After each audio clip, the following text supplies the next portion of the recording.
A few months ago, my friend Yoko and I went to a girl's house for a sleepover.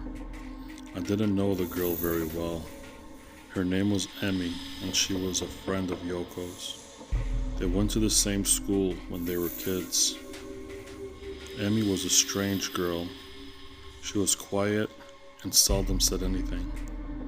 Her parents went out for the night, and we were left alone in the house. We got changed into our pajamas and sat around trying to tell ghost stories.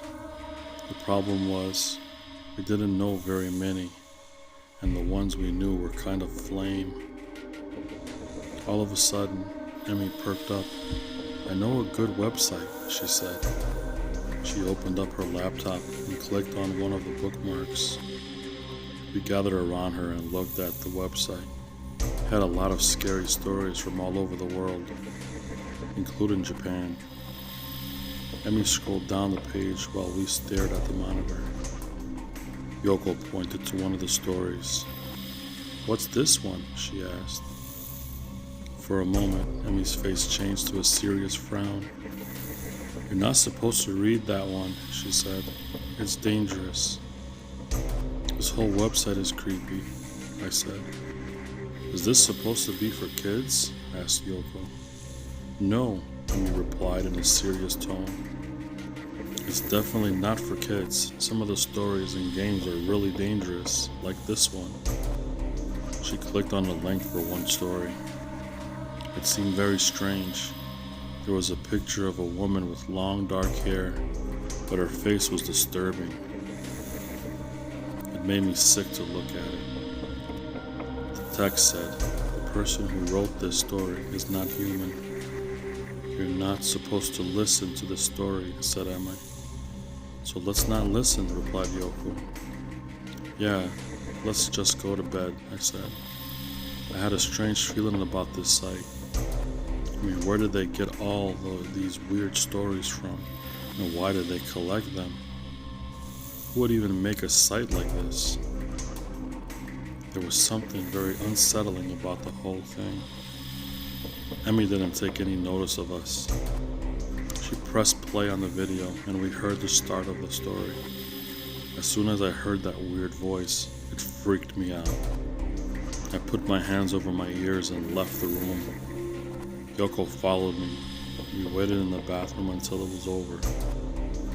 I can't remember what the story was about, but I do recall that it was very short. It seemed more like a poem than a story, but it didn't rhyme. When we came back in, Emmy had a strange look on her face. "See, nothing happened," she said. Not long after that, we decided to go to bed. We were very sleepy.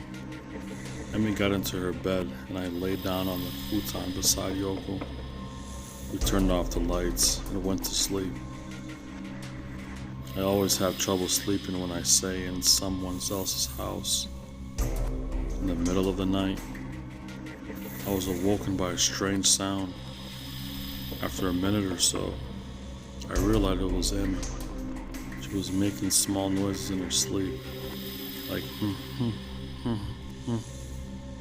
It sounded as if she was having a bad dream. It shook Yoko to wake her up. "Maybe Emmy shouldn't have read that story before going to bed," she mumbled. I tried to go back to sleep, but Emmy's moans became louder. Then she started talking in her sleep. "How did you find?" she muttered. I nudged Yoko and we both lay there listening to her. How did you know?" she muttered. I do not think sleep-talking very tone. That was clearly," I said. "You are facing over there still, but I thought kinda happened already. Is Yoko?" "Must be a weird nightmare," said Yoko.